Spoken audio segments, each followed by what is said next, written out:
Сайн байцгаана уу та бүхэнд энэ өдрийн мэндийг хүргэе. Энэ удаагийн дугаарт маань IELTS-ийн мэргэжлийн TESOL зэрэгтэй багш нар маань өөрсдийн зөвлөгөө туршлагаас хуваалцахад бэлэн болсон байна. За багш нар маань өөрсдийгөө танилцуулгоо. Сайн байна уу? Намайг анх хоёр гэдэг англи хэлний TESOL зэрэгтэй одоо олгож заах хэрэг. Одоо 8-аас 10 жил хичээл зааж байна да. Сайн байна уу? Ийцэг гэдэг би одоо солонгосын TESOL зэрэгтэй ойролцоогоор 13 жил хичээл зааж байна. Бас хоёр багшийнхаа намтраас гарсан Кембрижийн албан ёсны шалгагч багш гэж байсан. Тэр талаараас бид нартай хуваалцвал. Тэгээ ерөнхийдөө биднээс өөрсдөө JET-ээс ахлах багш нар байсан. Тэгээд ерөнхийдөө JET-д 2013 онд TESOL институтээс ирсэн бас Кембрижийн багш нар ирсэн л дээ.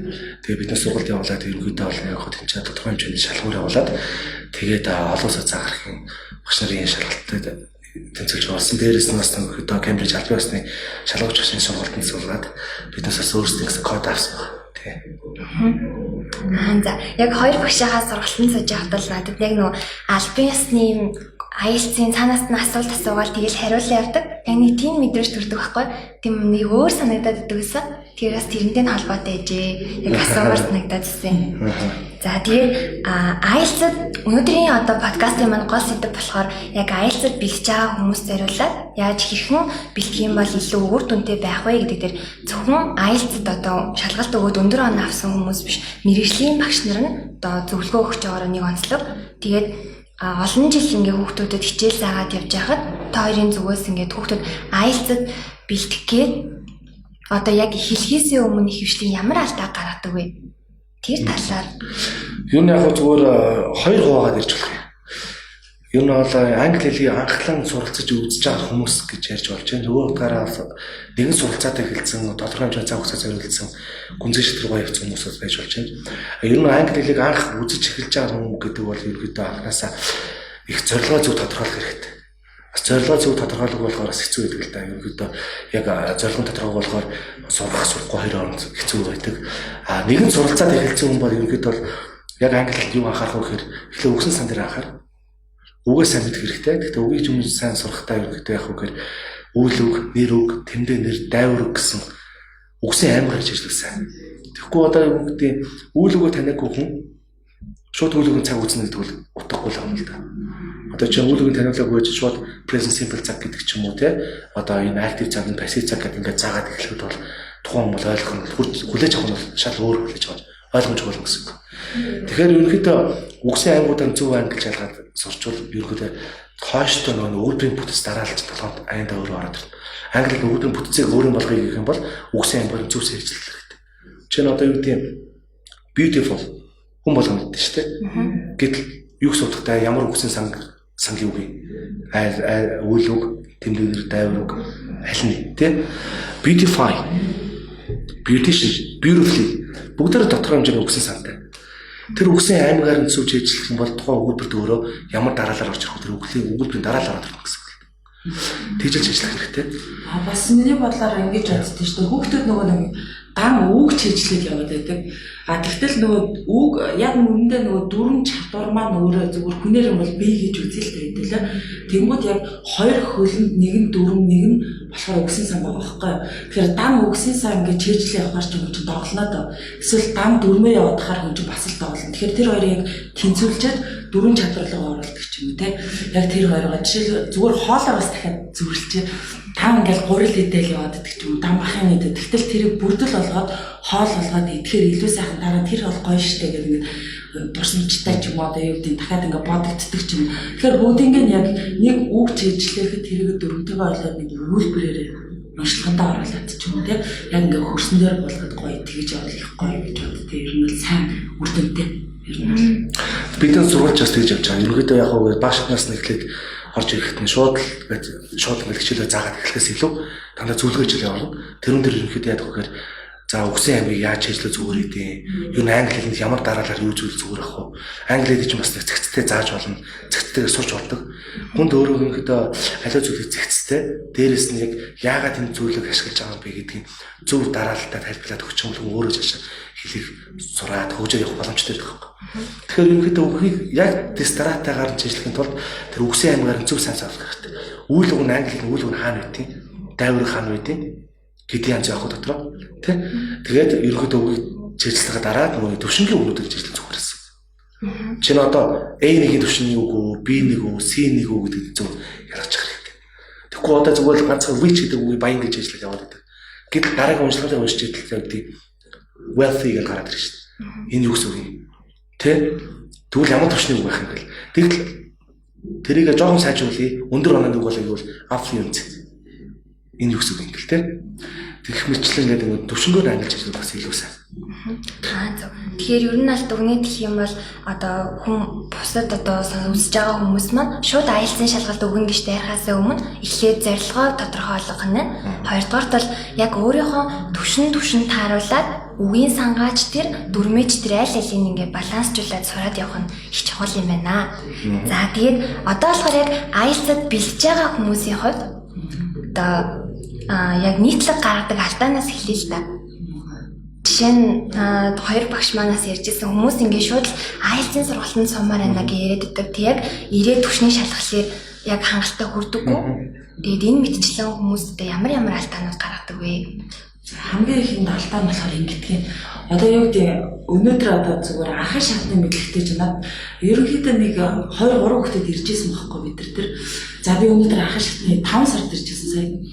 Анхны шатны мэдлэгтэй тэгэнгүүтээ шууд би одоо 8 сард би 7 оноо амаар ингээд шууд тэгээд 3 сарын дотор би аюу хурдан бэлтчихвэр ингээд байгаа байхгүй. Тэгэхээр яг үнэндээ хүний нөгөө нэг сурах чадварт нь бас хугацаа шаарддаг шүү дээ. Тэгэхээр одоо зүгээр ингээд яг олон улсын тийм судалгаа хийж байгаа байхгүй. 2 сард 0.5 оноогоор дээшилдэг гэдэг. Тэгэхээр нөгөө хүүхэд маань манайхан чинь ингээд шууд одоо нөгөө сэтгэлийнхаа хөвлөөр айлцсан шууд бүртгүүлчихэд байдаг аюу шахуу бүртгүүлсэн. Тэгэл ялч чадахгүй шахуу юмд ороод яг өссөн оноо авч чаддаг. Тэгэхээр хугацаагаа номер 1 хамгийн сайн би хэр хугацаанд би авбал болох бол өссөн оноо авч чадах уу гэдгээ тооцоолох хэрэгтэй.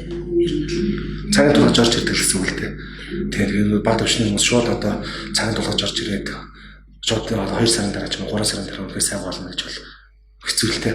Үнэхээр өндөр төвшний хүн болох байх болно шүү дээ. Тийм ээ. Ер нь бол хэлийг тодорхой хэмжээнд яг үзэхэд бол яг анхан шатнаас нь ч юм уу одоо юу гэдэг анхандуудаас ахуулаад за анхандуудаас яриад ингээд IELTS-ийн одоо өндөр оноо автлаа доктортаасаа үзнэ гэдэг бол тууштай үзэх хэлж байгаа. Нэгөөсөндөө доор ээж нэг 8-9 сар байхад бол ер нь бол болно. Тэрнээс шүүтгийн нэг 2-3 сар дотор аягүй сайн болно гэдэг бол хэцүүлтэй. За 8-9 сарын дотор гэхдээ ингээ өдөрт нэг ганцхан цаг нэг юм сонсчвал бусад үед нь монголоор яриад ингээл дандаа монгол юм сонсоод байвал бас аяхгүй шүү дээ. Тэгэхээр ер нь өдөрт хэдээс хэдэн цагийг ер нь зарцуулах хэрэгтэй вэ? Ер нь нэг юм байдаг. Хүн өдрийн хичээлийг өдөрт л үзэх ёстой. Тэ? Гэтэ өдрийн хичээлийг өдөрт нь үзэх ёстой. Хамгийн гол нь цагийг зөв зарцуулах хэрэгтэй. За зөвл ингээл одоо юу гэдэг өдрийн хичээлийг өдөрт нь үзэх ёстой гэж цаг зарвуулаад ингээд өөрийгөө одоо үзэх ёстойгоо махарлаад ингээд одоо зовоогоод үзээд байгаа шиг байна. Цагаа зөв болох хэрэгтэй. Англичуудыг хэлсэн үг үү? Өөрийн чинь бид одоо хоолт төрлийн мэдрэмж байвал аливаа зүйлийг сурахад их төвхтэй гэж. Тэр хоолт гэдэг нь юу вэ гэхээр одоо hungry, angry, lonely, tired үлсцэн, ууралцсан, ядарсан, хинээс авцсан байгаад хэцүү. Ийм мэдрэмж байгаа тохиолдолд хүн юу сурдаг гэж. Тархин ажиллахгүй гэсэн үг хүлээж авахгүй.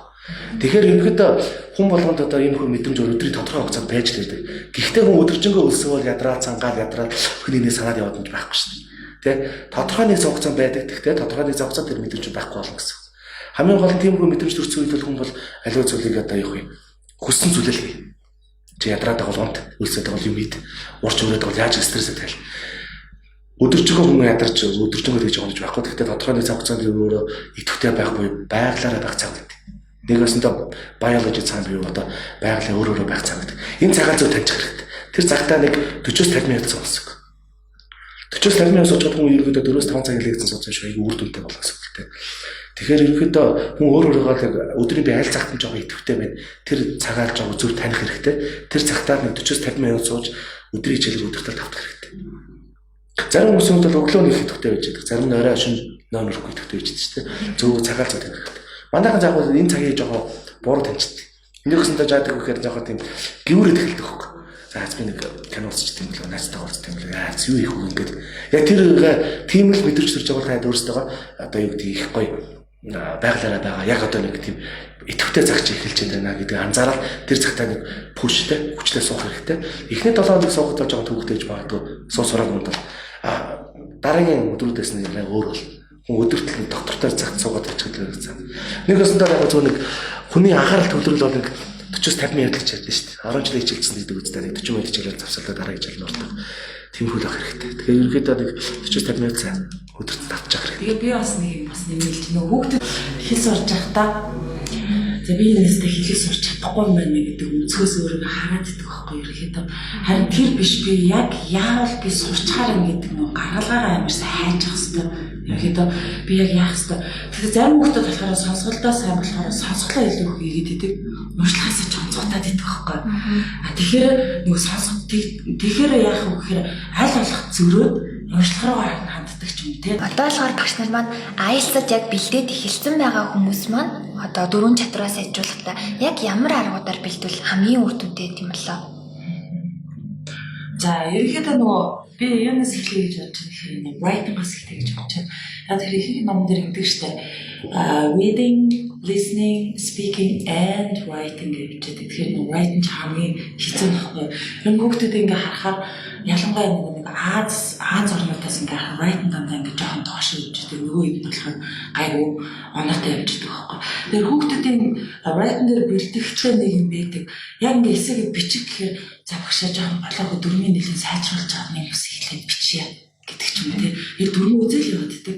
Тэгэх юм ер нь бол хэрэггүй. Магадгүй чи өнөөдөр ингээд тэр writing-га одоо тэр эсээгээ бичихтэй өнөөдөр нэг 2 өдөр нэг өдөр зарцуулж гэж магадгүй ихнийх нь эсээ дээр.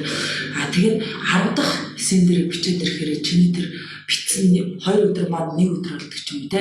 Тэгэхээр 20 дахь эсэн дээр хагас өдөр болдог ч юм. Яг ингээд хугацаа маань багасаад байна гэсэн. Тэгэхээр ерөөсөө шууд оролдоод эхлэх гэсэн үг байхгүй. Шууд оролдоод бичээд эхлэх гэсэн.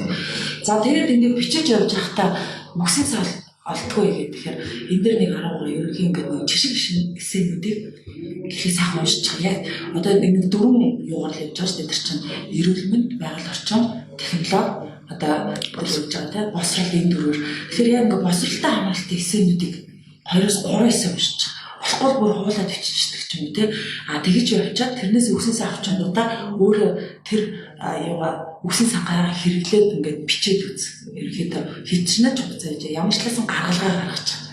Тэгэхээр өөрөө ирэхгүй чиний бичгчээрээ сайжруулдаг. Ер нь ингээд хүүхдүүдийг заавал биччихээ дараа нь ингээд шалгахаараа бас бид нар ингээд гэлтэй ингээд шууд ингээд засаад одоо юу гэдэг эндэрийн артлж өстэй гэл ингээд шууд засдаггүй ер нь бол магадгүй тэн дээр нь ялгац гişүнийх гэл бүрийг хэлэл ялгац гişүн гэл ингээд ч юм. Тэгээ өөрөө тэрийгээ яадаг гэсэн үг засчаад дахиад 2 дахь хувилбараа ингээд авчирч өгдөг ер нь бол за жишээлх юм бол таск 2 гэж байгаа. Тэр бодлоор өөрийнхөө бодол санаа гаргаж ичдэг гэсэн үг. Тэндэр хүүхдүүд санаа олддог гэдэг бас дараагийн асуудал. Зүгээр санаа дээр амар сүртэй гэж бодоод тах юм байхгүй зүгээр тэр асуулт нэг кофе шоп дотор чиний найз чинь чамаас асуусан гэдэг төсөөлч. Тэгэхээр чи зөндөө юм хариулна шүү дээ. Ер нь бол яг тэр төсөөлөөр тэрийг бол кофе шоп ярих гэж ярьдаг. Хамгийн амархан арга. Яхэд тэр төсөөлөөр. Дээрээс нөгөө 2 дугаар эсээ чинь яг нөгөө төлөвлөх тал дээр яг хүүхдүүд аягүй том сүртэй ном бичих гэж байгаа юм шиг сэтгэхэд тэгээ үнэндээ гэтэл тэр маань 40 минутанд 250 хүүхдээ бичсэн шүү дээ. За тэрийг яаж төлөвлөхөөр жижигхэн тип хэлээ. Тэр нь болохоор эхлэж 5-аас 10 минут төлөвлөж. За тэнгууд 250 хүүхдээ эсээ маань 12-аас 14 хүүхэд байдаг байхгүй юу? Тэр маань нийтдээ 250 өгүүлдэг.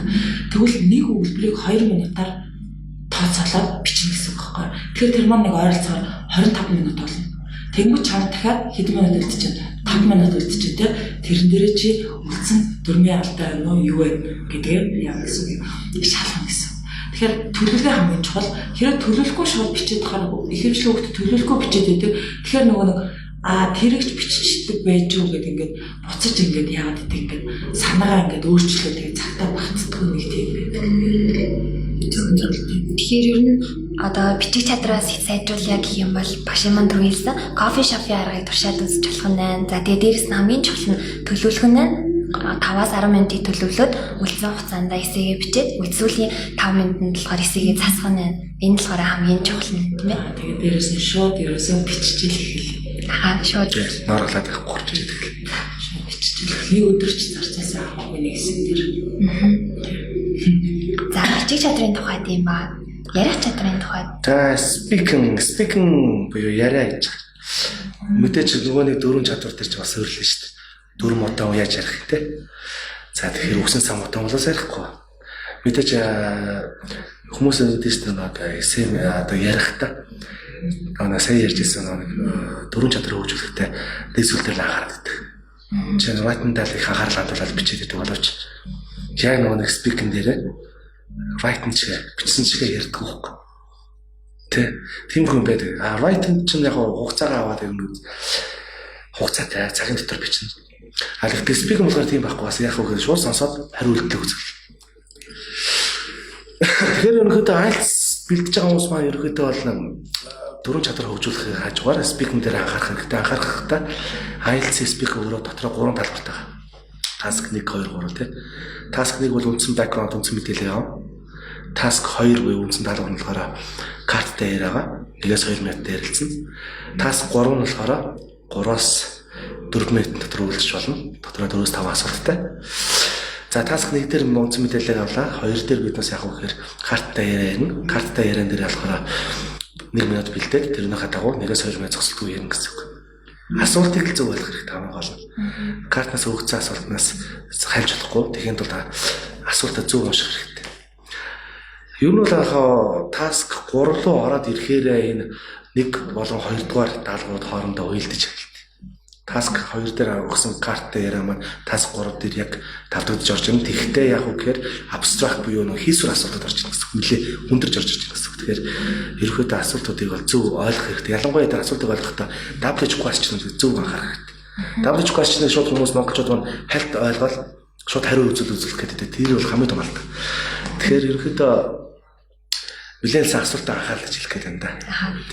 Яг асуултаа анхаар гэдэг дээр нь ингээд задлаа жишээ болгоод хэлвэл. Жишээ болоод хэлэх юм бол яг зүгээр одоо би хүмүүс асуудыг which month has 28 days гэл ганц асуулт асуугаад хүмүүс шууд буруу хариулт өгдөг те. Энэ бол ерөөхдөө WH буюу тэр ихний which гэсэн асуултыг буруу ойлгоод хариултаа буруу өгөөж өнгөцгөө ойлгочих юм гэсэн. Ингэснээр л буруу хариулаад нэгэсэнтэй буруу ойлгоод буруу хариулж байгаа чинь off topic буюу сэдвээс гараад ичиж гэсэн үг л те. Тэгснээр өөрийнхөө одоо хоноо том асууж байгаа гэсэн үг. За хүмүүстээ илүү тодорхойлох үүднээс одоо түрүүний та асуултаа дахиад хэлэх үү? Яг нөө which month has 28 days. Тийм энэ тал дээр ихэнх хүмүүс February 2 дугаар сарын хариулцдаг тийм. Гэвч уул нь which гэдэг чинь өөрөө аль нь гэсэн боловч яг англи сэтгэлгээнд болохоор юу вэ? Аль сар нь 28 хоногтой гэхээр бүх сар 28 хоногтой. Хамгийн гол нь 2 сар гэдэг хариултыг гаргах гэдэг бол яг байна. Which-аас хэлэх хэрэгтэй тийм. What month has 28 days гэх юм бол хүмүүс маань нөгөө логик сэтгэлгээнд нийцчих гэсэн үг шүү дээ. Хариулт асуултаа зөв хариулж байгаа гэсэн үг байхгүй. Тэрийг л ойлгох хэрэгтэй юм да. Тийм шүү. За ярих хэсэг дээр бол энэ мэтчлэн одоо алдаануудыг гаргаж болохгүй. За ер нь гэхдээ яг нэмэлтээр нэг хэлэхэд бол task 1 бол амархан 3-4 минут дотор явахдаа үндсэн мэдээлэл авахдаа маш энгийн асуулт асууж шүү дээ. Хобби юу юм? Гэр бүлийн байдал тий? За тэгэл одоо сурлага одоо ажил гэх мэтлүү neighborhood гэр орчин асууж болох юм. Энэ бол энгийн юм. Task 2 руу ороод ирэхээр ерөөхдөө карттай яриан дээр юу анхаарах вэ гэхээр асуултуудаа зөв ойлгож яг асуултаас гарахгүйгээр яг давлж зөв хариулах хэрэгтэй. 1-2 минутаа газ одоо ярих учраас асуултандаа хариулахдаа одоо цагийн одоо time frame гэж байгаа шүү дээ. Тэрнээс анхаарах хэрэгтэй. Нэг асуултан дээр ерөөсөө 1 юм 2 өгүүлбэр газ хариулаад үлдсэн минутанд нь example жишээ авах хэрэгтэй. Жишээ авч яах хэрэгтэй. Жишээ авахдаа харин харьцуулсан зэрэг ашиглаж болж байна. Condition буюу болцол өгүүлбэр ашиглаж болж байна. Тэгэх юм бол сэдвээс гарахгүй юм гэсэн. Task 3 руу орохдоо бас анхаарах хэрэгтэй. Хийсвэр асуудад орж ирж байгаа өндөрдөг учраас одоо нэг айд стор хэрэгтэй. Өгүүлбэр одоо үлгэр зохион гэж ярьдаг. Тэгж ярихгүй хүмүүс нэг task 3 руу ороод ирчих юм task 2 дээр ороод ирэхээр минутаасаа төрүүлээд дуусчихдаг. Тэгээ ярих сэдв болтгой болчихдог. За зүү ярих уу гэдэг ингээд байдаг. Тэгэхээр ерөөдөө яг үгээр айд стори буюу үлгэр зохиож буюу худлаа ярих гэсэн үг. Нэгөөс нь тухайн шалгаж байгаа тайдын англи хэлний ерөнхий мэдлэгийг чинь шалгаж өгнөхөөс биш яг одоо өнөө худлыг дэнслэх гэж байгаа биш байхгүй. Тэгэхээр ерөөсөө цогцолтгүй ярих хэрэгтэй. Ярихдаа ерөөдөө сэдвээс гажихгүй тул айд стори бий худлаа ярьж одоо үлгэр зохиох хэрэгтэй юм байна. Гэхдээ айд стори явуулахдаа мэдээж яг бас л түрүү хэлжсэн нь comparison буюу харьцуулсан зэрэг болон conditional болцол төгөлбөр ашиглаж байгаа хэрэгтэй. Жишээ нь одоо юу гэдэг заамууд төр өгдөө төрсөн өдрийн тухай ярилцъя чамаас те. Төрсөн өдөр дээр одоо чинь өнгөрсөн жил төрсөн өдөртөө юу юу авсан бэ гэж асуутлаа биднес тэр асуултанд нэг өгүүлбэр хариулаад авах хэрэгтэй.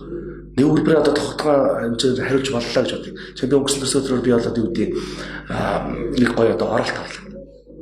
Гээ яриа дуусчих гэтлээ дээ яриа чигээ дуусчихдаг энэгээ задлахын тулд яг нэг айц доонд хэрэгтэй.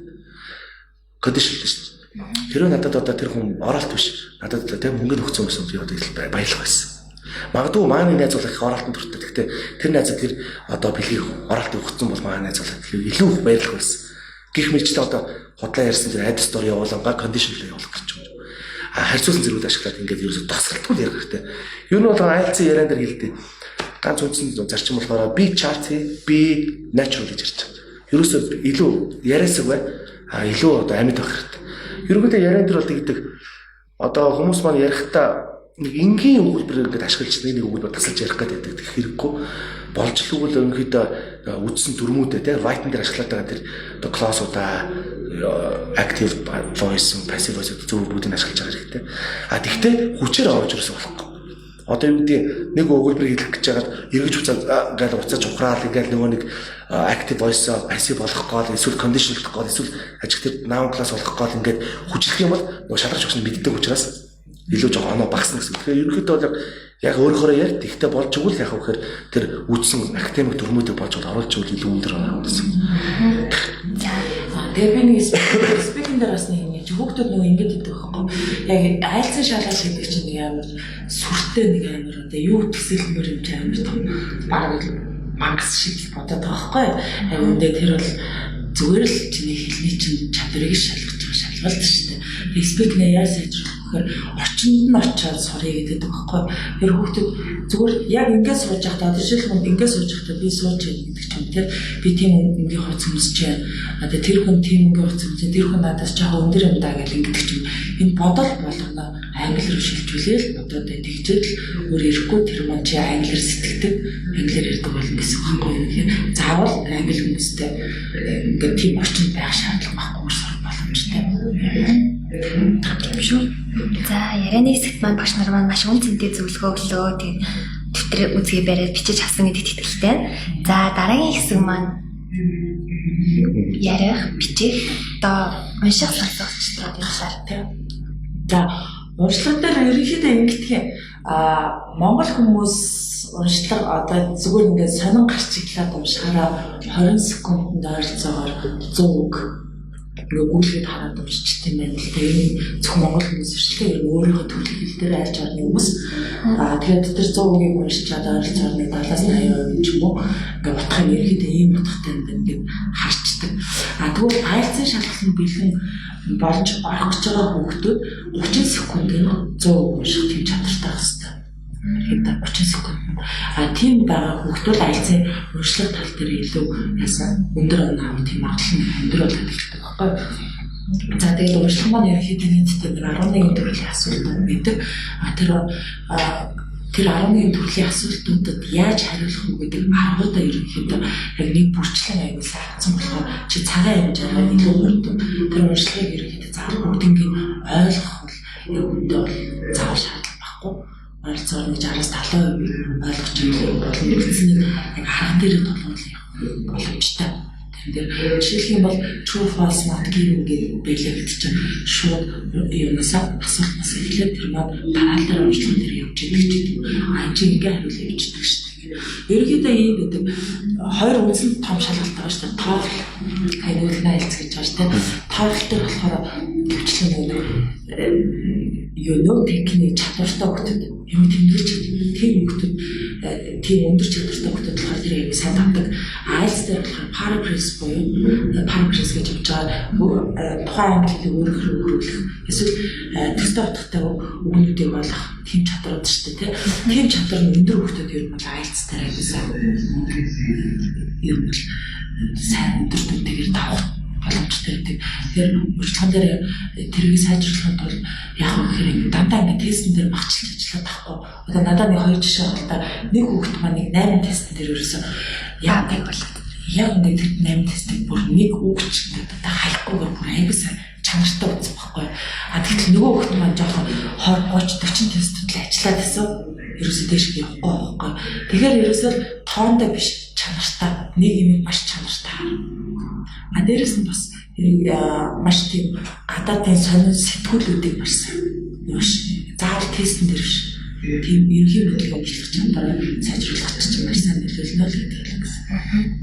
За энэ дээрээс нэмээд хэлэхэд унших чадвар дээр ер нь аль багш маань ингээд унших хурдаа одоо яг native speaker-тэй төстэй хэмжээнд одоо хурдтай унших юм бол их амжилттай өгнө гэж хэлж байна. Тэгээд энэ дээр болохоор дан ганц одоо тестэд тавтаад авахгүй өөрийнхөө сонирхолтой, дуртай, унших дуртай сэтгүүлүүдийг, ном сонин аль болох их уншаад авах хэрэгтэй. Тэгээд энэ дандаа бол миний хувьд болохоор яг хоёр одоо source голлоо аягүй унших дуртай. Нэг нь болохоор аягүй хэцүүлтэй. Нөгөө өглөө алган юунаас newsletter хүлээж авдаг имэйлээр Bloomberg-ийн гэхдээ нөгөө мэдээнүүд болохоор маш ойлгоход хэцүү ч гэсэн харчаад за нэг иймэрхүү юм яриад иймэрхүү юм болоод байгаа юм ингээд ерөнхий ойлголт авдаг.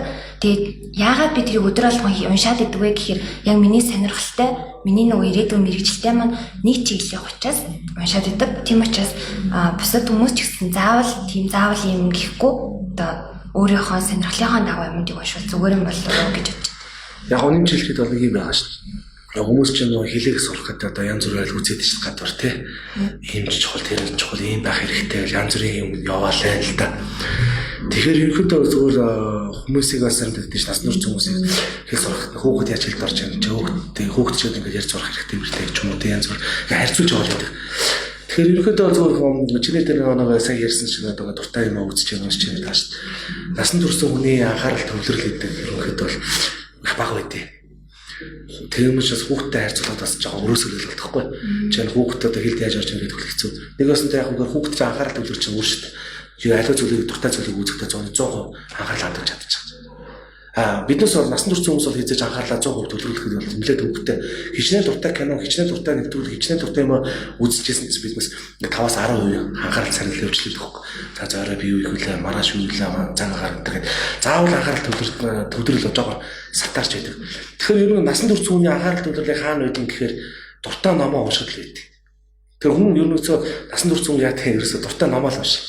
Дуртай номоо ер нь монгол дээр ч аваагүй, англи дээр ч аваагүй уншиж байгаа. Анхаарал төвлөрлийг сайжруулах хэрэгтэй. Дуртай номоо уншиж явах зүйлүүд хүний анхаарал төвлөрийг сайжруулах учраас ерөөхдөө их сайн англи дээр ном унших. Тэгэхээр төвчнийхээ номнуудыг болж сайн унших бас зүгээр гэдэг л да.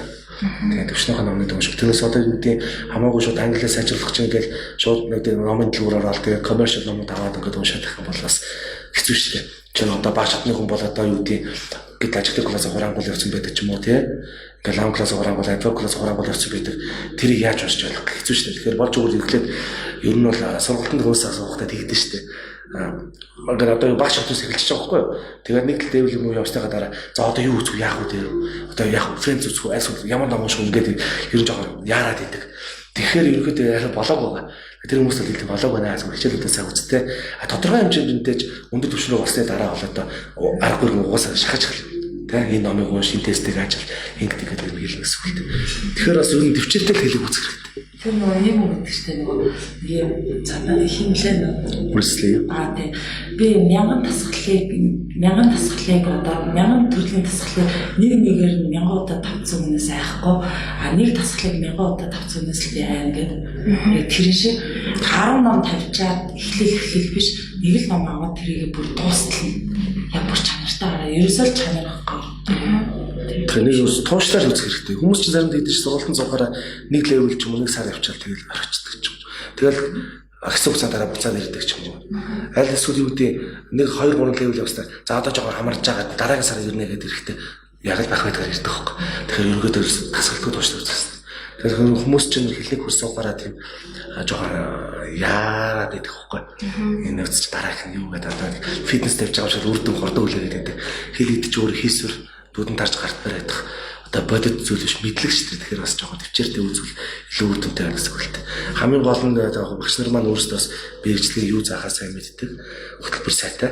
Тэгээд ямар ч дээр сайн тайлбарлаж өгөх хөтөлбөр өөрөө цаашаа орно. Хэлийг өрнө. Бусдыг дагуулах нь сайн сурч чаддаг гэсэн үг. Тийм шүү. Унших дээр би бас түрүү нөгөө 2 жил гэлжсэн. Тэгээд тэн дээр 2 дахь нь юусэн бэ гэхээр яг ялцчих ном байсан. Тэгээд анх бол манай одоо багш маань байнга л ном унш битгий зурагт үзээд ном унш гэдэг. Тэгэл за зааш би ном уншия гэж багшаасаа ном авсан чинь надаа нэг Пекин to Сикимгийн юм зузаан дээр үеийн ингээ уншсан чи амар хүнд уйтгартай. Тэгээ би бүр яг багшийнхаа үгийг ингээд батлах гад одоо яг багштай ном унших гад багштай зориулж унших гадсан билээ. Дээрээс нь тэгээд чад ном унших гэр амар хүнд уйтгартай болохоор 4-5 удаас цааш яваагүй.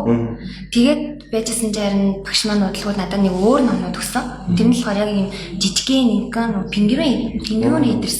Тэрний нэг 3 ширхэг номыг өгөө. Тэгээд яг уншсан чинь нэг болоод ч байгаа юм шиг. Тэгээ ингээ яг тэр 3 ном бол ингээ нүдсэн.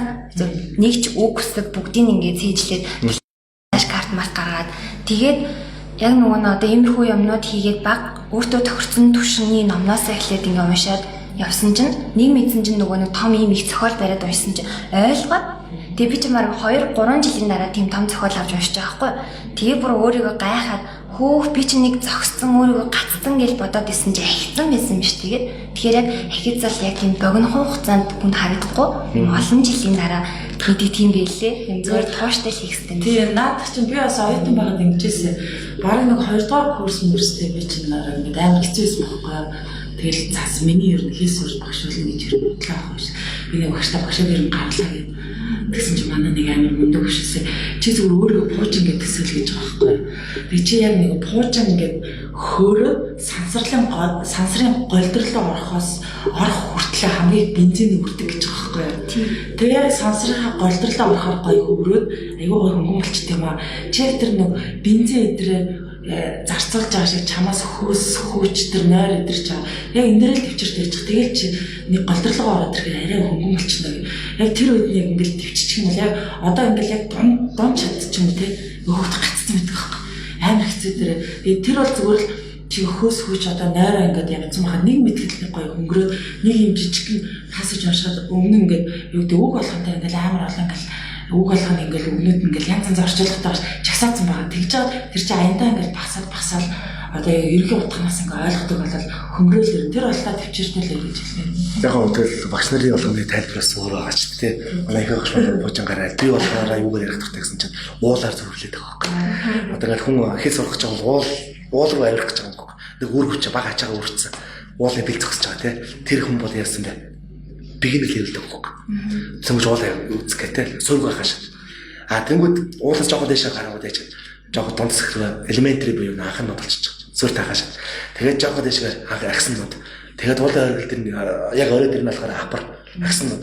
Жоохон доош ороод advanced буюу гүнзгий. Тэгээд IELTS TOEFL нэвчиж байгаа шээ.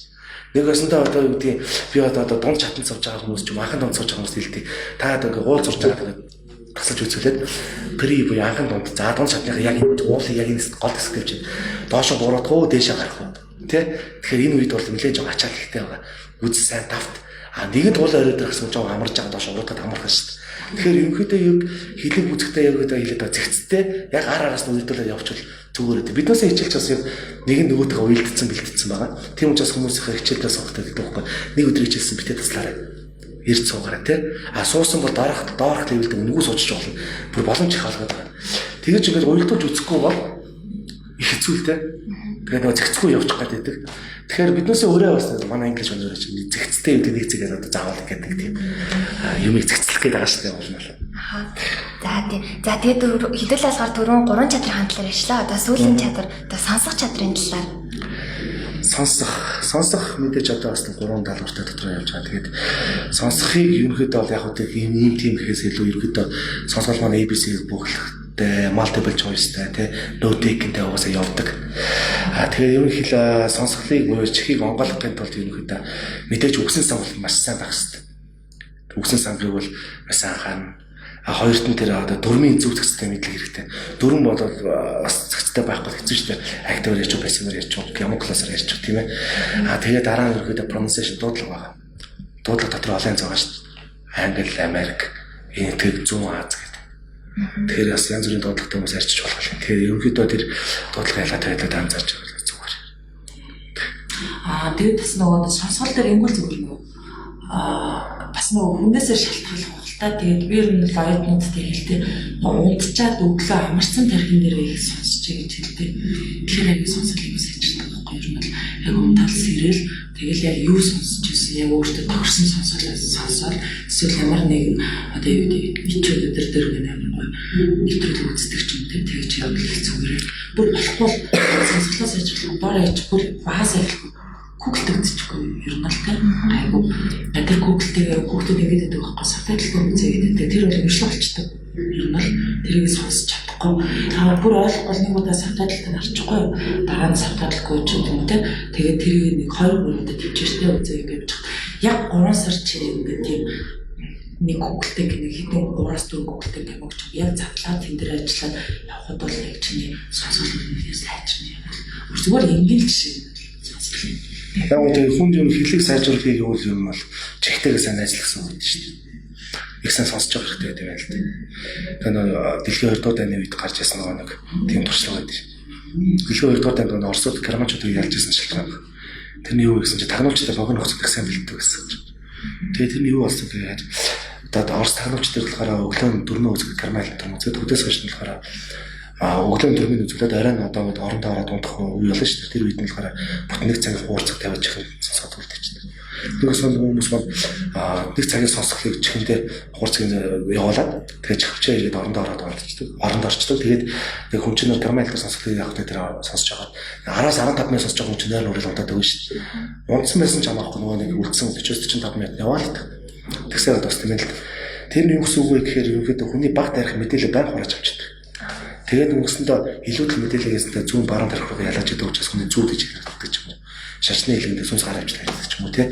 Тэгэхээр ерөнхийдөө хүн сайн чихтэйгээ сайн сонсож явах сонсголтойгоо одоо чихтэйгээ сайн найзалж байгаа ерөнхийдөө илүү сайн хэлээс боломж их байдаг гэж. Биднээс бас тэгдэж гудамжаар ингээд явж тажгаад нэг юм бол машин бүрхтээ нэг дутаад өнгөрцөн байдаг тий. Гэт ажил дээр ороод сууж байгаа хамаатай орцсон байдаг. Тэгээд чи юу хэлээг хаан сонсчлаа гэж байна. Хүн ер нь сайн сонсож явах хэрэгтэй гэж ярьдаг юм л да. Эхний төвчөнд бол ерөнхийдөө хүн бол хэлийг сайн дөрмөө үз өдрийн хичээлээ тавт тэгээд үзэн зүйлүүдээ сайн тавтаж явах хэрэгтэй. Тодорхой хэмжээний төвчөнд ороод одоо advanced ч mail мэдээлэлтэй болсон бол сэтгэлээр өөрчлөх хэрэгтэй. Хичнээн үзэгчдийн мэдлэгтэй ч гэсэн монголоор сэтгэлээ бичих гэж ярих гэдэг байхгүй. Тэгэхээр ерөнхийдөө нэгэн өндөр шатны мэдлэгтэй бүсгүүл нь болцсон бол яг үгээр сэтгэлээр өөрчлөх хэрэгтэй. Өөрчлөхийн тулд англи хэл дээр аягүй их сайн юм үз, сонс, уншил гэж байна. Айлцын нөгөө нэг тэр яг сонсгол дээр аргачлаад ингээ ярих юм амар их болчих гэдэг л дээ. Яг зүгээр энгийн байлиг да айлцын ерөнхий сонсгол маань аягүй тийм нэг одоо жишээлбэл сонголттой ABC D гэдэг сонголттой байлиг тэд нар ер нь бүгдээр орчих ярианда. Тэндээс ерөөсөө яг алийг асуугаад байна гэдэг дээр одоо юу гэдэг нэг яг зөв хариултаас нь одоо болтруулах тийм хуурамч хариултууд явагдаад байгаа шүү дээ. Тэрийг аяасаа ойлгож байгаад хамгийн зөв хариулт яг энэ юм байна гэдэг ч юм те. Яг тэрний арга дээр бас онцлогтой уншлах сонсгол хоёрын асуултууд өстэй хоорондоо. Тэгээд тэрнийхээ дараа дөрмөө үзэх хэрэгтэй. Дөрөв зэгцтэйгээр үзэн гэхдээ дөрмийг үзэхгүй бол одоо санаа чинь зөв илэрхийлэгдэхгүй шүү дээ. Тэ дөрмөө мэдэхгүй санаагаа буруу илэрхийлэх гэсэн. Нэг л янзаар юм байгаа юм. За тэгээд нэгэндээ хооштой айлцынхаа одоо төвшөнд очсон хүмүүс бол юу нэ стратеги аргуудаас авч хэрэгтэй. Ерөнхий мэдлэгээ сайжруулах цаашлаад аргуудаа л үзэх хэрэгтэй. Стратеги гэхгүй бол аргуудаа мэдэхгүй бол мянга мэдлэгтэй байлаа гэдэг ерөнхийдөө ямар дараалтай таск нэг хоёроо бичих ярих юм унших хэцүү шүү дээ.